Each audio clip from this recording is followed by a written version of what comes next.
How's it going, New World? Sephir here, and welcome back to another video. I just wanted to take a brief moment to thank everybody for subscribing and using the join membership button on our YouTube. It's definitely been amazing to see all the support that we have been getting from the community, and also to see the Discord populating up now. We got, almost like 700 people in there, so that's pretty crazy.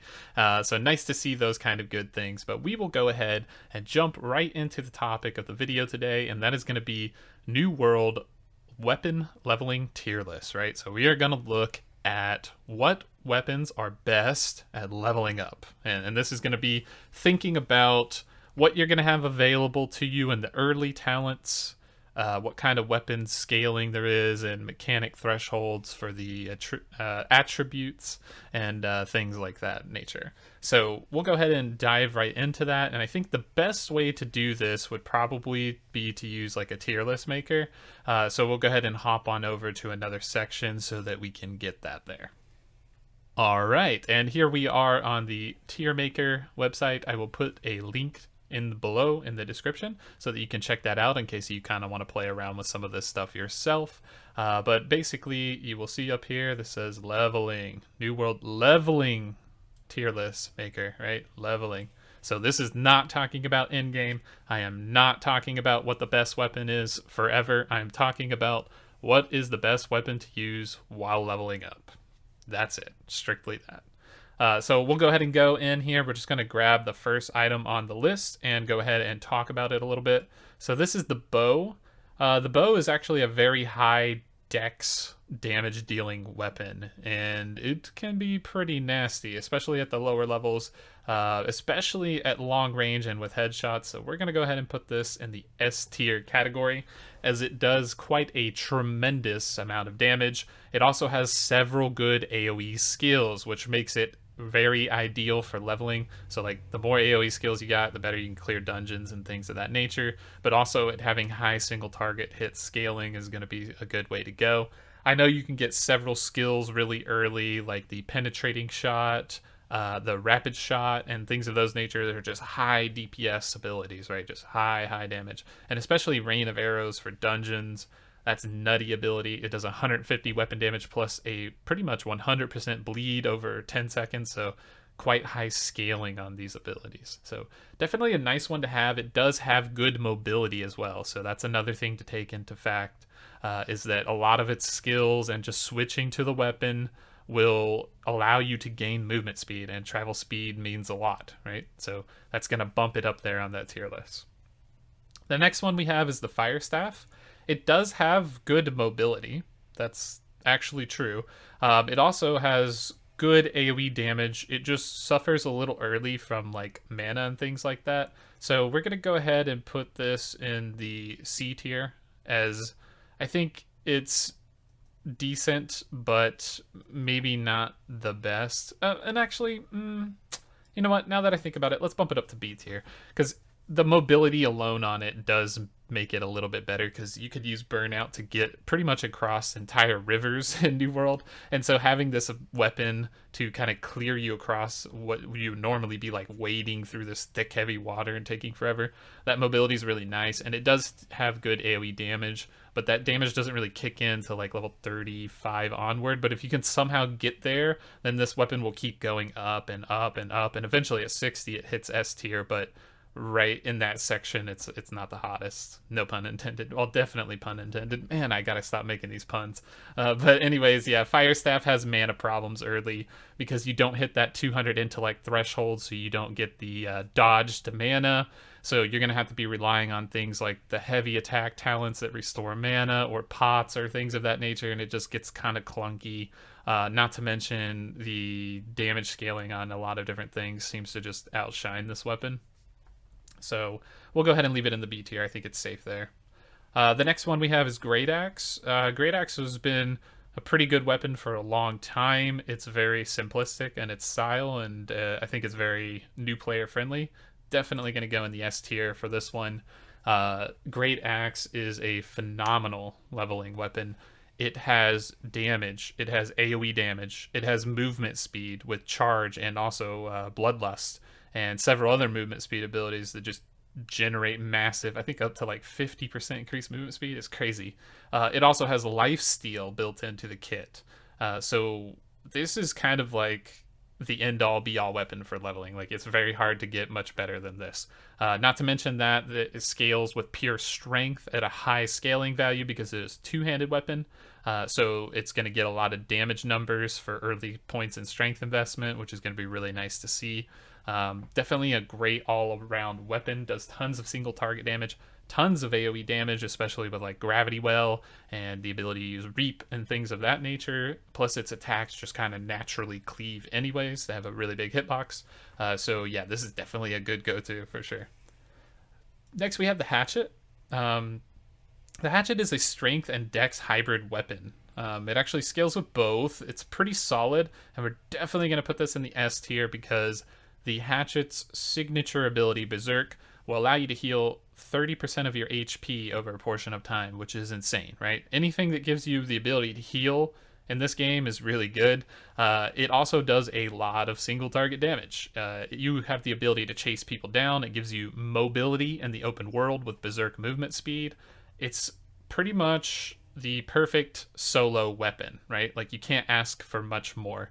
You can do damage at melee, you can do damage at range, you can life steal, essentially, life leech, and get your health back with Berserk. You can move fast. So it's got all kinds of tricks up its sleeve, and it kind of lends to either a dex or a strength scaling build, so you can kind of combine it with whatever you want. So you could go Hatchet Axe, you go Hatchet Bow, and it really just stands up there, like, super strong weapon. The next one we have is the Ice Gauntlet. This one's hard to say because it falls into the same trap that the Fire Staff has, and I think we're going to go ahead and put this one a little bit lower at C. I believe that you could maybe bump it up to a B tier in some instances, especially group instances, and maybe a little bit higher if you're AoE farming specifically. But as far as killing a mob one-on-one, you're going to have to use like Pylon and some other kind of weird unorthodox spells like Mighty Spike. Like, you probably don't even know what that is, right? Like, no one talks about Mighty Spike. That's how odd it is. But it can do a lot of damage, and the damage scaling on this is super high in the late game. So again, this is one of those weapons that shoots up to S tier eventually. But while leveling up, it is a little hard to level up the Ice Gauntlet, right? It's a little slow to do that. So I definitely think that it needs to be in this spot. It would be better, again, if it didn't have mana problems. It would also be better if it had the access to its full kit of abilities. But while you're leveling up, you know, you're barely going to be at level 10 on your weapon, right? So you might be able to reach the bottom talon of a tree, you know, probably starting like level 30, 35, somewhere around there. But it's just going to take quite a long time for this weapon to kick in. And by that time, you know, you might as well have just been swinging away with the Great Axe and just doing much more, right? So we'll go ahead and go into the next one now, which is Life Staff. Life Staff is a very powerful weapon. It gives you access to heal and everybody in a group, right? So for leveling, I think this is a good go-to because this will automatically get you in any dungeon you want ever. It will also allow you to do a lot of damage. Like, people don't know, but the Life Staff attacks actually hit really hard with full focus, so you can kind of kill people down. And in addition to that, you never have to worry about dying, right? That's never gonna happen. It would be insane if you did. You can win all PvP encounters by simply having a Life Staff and flagging for PvP. So people are basically forced to run away from you, especially if you have heavy armor. So this makes this a phenomenal leveling weapon. The ability to just tag along with a buddy or a friend while you have this weapon is just unmatched as well. Like, you'll get insane value. So definitely a good go-to. Some of the standout skills for that are like Beacon, for sure, because it's just going to give constant damage and healing aura around whatever you hit with it. Sacred Ground is a very big staple for this. Just puts a little healing ground below you, and it pretty much keeps you alive to full health. Like, you're actually more or less invulnerable in the circle as long as you can stay in the circle. So that's definitely something to look out for. We have the Musket coming up here next. The Musket is actually a pretty powerful weapon. It hits very hard. It does lack in mobility, so we're going to put that in the A tier. You can oftentimes kill something before it even gets to you. You don't get much in terms of travel, but you do get several loaded shots that do a lot of damage. mainly power shot and burning shot. Ooh, is it called burning shot? I'm not sure. Igniting shot? One of the shots. It catches you on fire, right?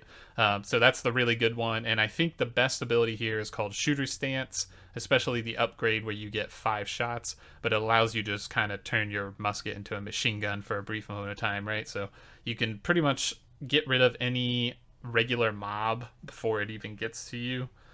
Same with the bow, right? But the only difference is you have relatively no mobility with the musket. I did see some interesting build where someone got this like life leeching trap sticky bomb, one of the two. So that would be interesting to see. I don't know if you can heal yourself up to full with that talent, but it's on the trapper side, which is generally not the best skill side to go, but we'll kind of see how that plays out. But I still think it deserves a strong spot at A just because of the amount of damage it can dish out. Rapier. This is one of my favorite weapons, actually. I think it does a ridiculous amount of damage. However, I think it also has the highest skill cap in the game. I'm going to put it at A tier because the amount of damage it can put out is equal to, if not more than, the bow and the great axe. However, you have to do some things in order to get that damage going, right? So you can't just left click your way to victory. You need to position yourself behind the target. You need to watch bleed stacks and applications for that. So the leveling build for this would probably be more centered around Tondo, Flourish, and Finish, and Flurry. And the right side tends to be more like PvP oriented with the Riposte and Fletch and things of that nature, and Evade. Both can work. I think this is one of the few like weapons that actually has a very balanced tree on both sides. Like, there's no clear winner here. Both of them are very strong. I will tell you that a full bleed Dex Rapier build will actually shred bosses. And by shred, I mean literally melt them. Like, it does so much DPS. So if you can weave your bleed stacks and your cooldown reduction abilities correctly, along with, managing your skills, and then pop the Flourish and Finish hit on the boss from behind, that will do a ridiculous amount of damage. So definitely look into this weapon if you're interested in mixing it up. It has a lot of single target damage, a little bit of AoE damage, and just like some nasty debuffs pretty much. So next we are going to have the Spear. The Spear is a cool weapon. It's like a hybrid strength and dex. It has some elements like the hatchet where it's like basically half ranged, half melee. We're going to put him in at A rank, and the reason for that is that the Spear does do quite a bit of damage with Skewer and Perforate. Perforate will lower the target's defense, and I think this is a very important item to have in groups, right? Because if you can lower the mobs or the boss mobs' defense, especially some of these elite mobs that are really tanky, that helps your group kill it faster. And this weapon can give you 30% defense shred if they're low on health, so it can be quite powerful, as you could see. So the Spear definitely coming in really strong here. Tons of high damage skills, a lot of skills revolving around having debuffs and bleeds on your opponent and getting extra damage boosts from that. So like the DPS value on the Spear is actually quite high. I don't know if a lot of people notice that, but this is a pretty good PvE weapon. Now, it's kind of comical and sad in PvP because everyone can just walk away from you, but in PvE it definitely has a place. It's a strong weapon. The next one is going to be Sword and Shield. Sword and Shield is a pretty good weapon. It scales off strength and it's more of a tank weapon, I would say, than anything. So I think I'm going to put it in the A tier. It doesn't do the most phenomenal damage, but it will get the job done. Leap does give you some mobility, so you will be able to jump forward and get across rivers and things like that. But mainly you're going to be a tank, and this is why I got to put it at least in A tier, because the weapon doesn't do the most damage, but the ability to be like, hey, I'm a tank looking for a dungeon, means that you get an instant group, just like the life staff, right? So it's kind of the same thing. The damage is a little bit lower. It scales off of both strength and dexterity, so keep that in mind. So if you do find like a strength dex piece, that might be nice to have for that. But the sword side does have quite a few damage moves that can help you go along. The shield side is more defensive, and I would recommend just respecking when you do the dungeon if you do want to go into that shield side to get the, the taunts and the tankiness, and then just kind of play it out like that.